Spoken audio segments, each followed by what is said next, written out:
kita mendengar hadis Rasul sallallahu alaihi wasallam, ni'matan maghbun katsirun minan nas.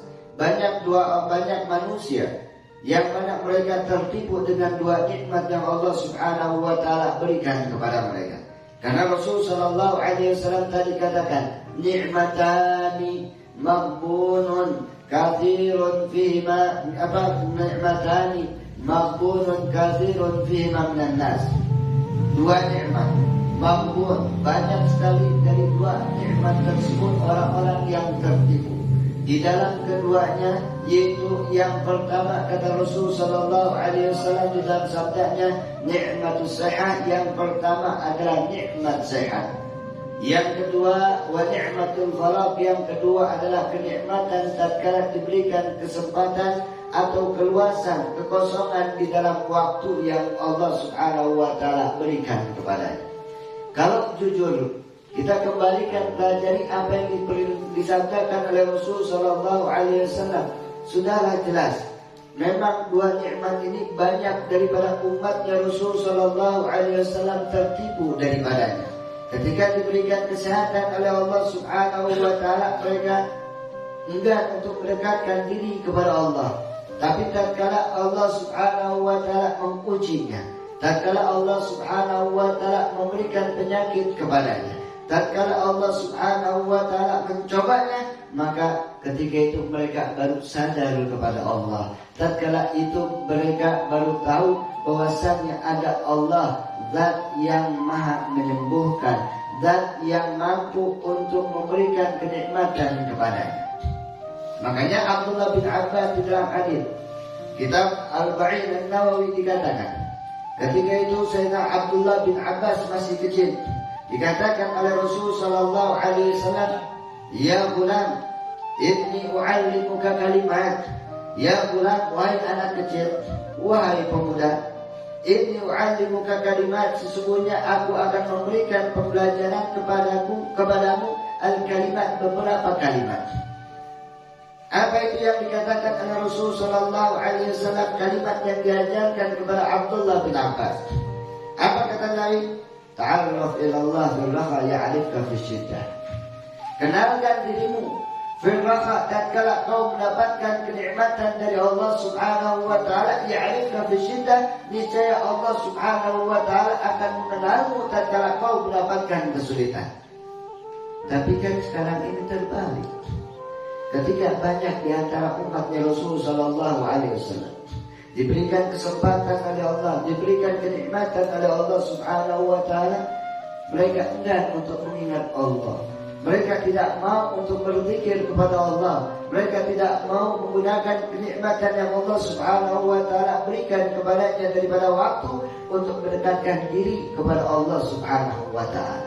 Akan tapi tatkala mereka mendapatkan kesulitan dari Allah, tatkala mereka dicoba oleh Allah Subhanahu wa taala, ketika itu mereka pun sadar bahwa ada zat yang patut mereka kembali kepadanya adalah Allah.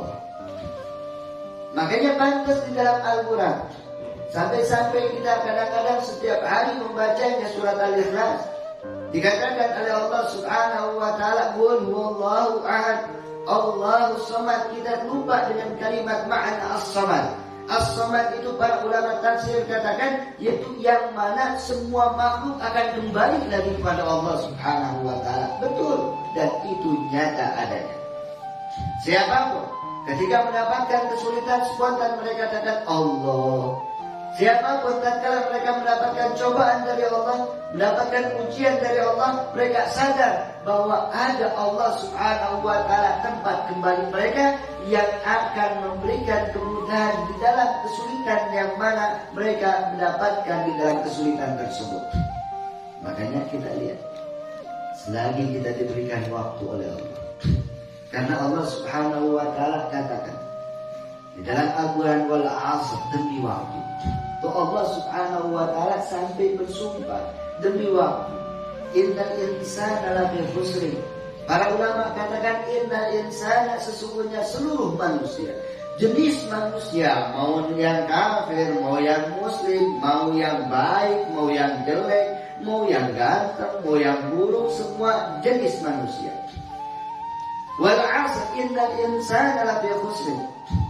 Demi waktu kata Allah, innal insana lafi khusr, sesungguhnya manusia itu sungguh di dalam kerugian, semua manusia. Kecuali kata Allah, illal ladzina amanu, yang pertama itu kata Allah, orang-orang yang beriman kepada Allah. Maka syukuri nikmat yang Allah Subhanahu wa taala berikan kepada kita. Ketika kita dijadikan oleh Allah Subhanahu wa taala manusia, akan tapi tidak digolongkan oleh Allah dengan orang-orang atau manusia yang mendapatkan kerugian sesuai dengan apa yang difirmankan oleh Allah di dalam Al-Qur'an. Wal 'asr innal insana lafi khusr, sesungguhnya semua manusia itu dalam kerugian. Orang kafir rugi. Karena kata Allah, illal ladzina amanu, kecuali orang-orang yang beriman, maka syukuri nikmat iman yang Allah Subhanahu wa taala berikan kepada kita. Makanya para ulama katakan nikmat yang paling patut kita syukuri, dan ini adalah nikmat yang terbesar yang Allah Subhanahu wa taala berikan kepada kita, yaitu dua. Yang pertama nikmatul iman, kenikmatan kita beriman kepada Allah. Yang kedua nikmatul Islam, yang kedua adalah kenikmatan kita menganut agama Islam, agama yang benar di sisi Allah Subhanahu wa taala sesuai dengan apa yang difirmankan oleh Allah, inna dina 'indallahi Islam.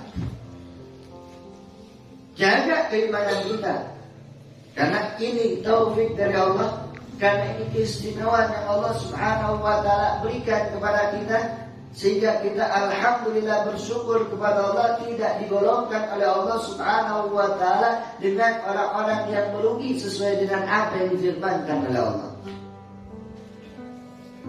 Lalu kata Allah yang kedua, illal ladzina amanu wa 'amilus salihati, yang kedua, sudahlah dia beriman wa 'amilus salihat, lalu dia mau beramal saleh.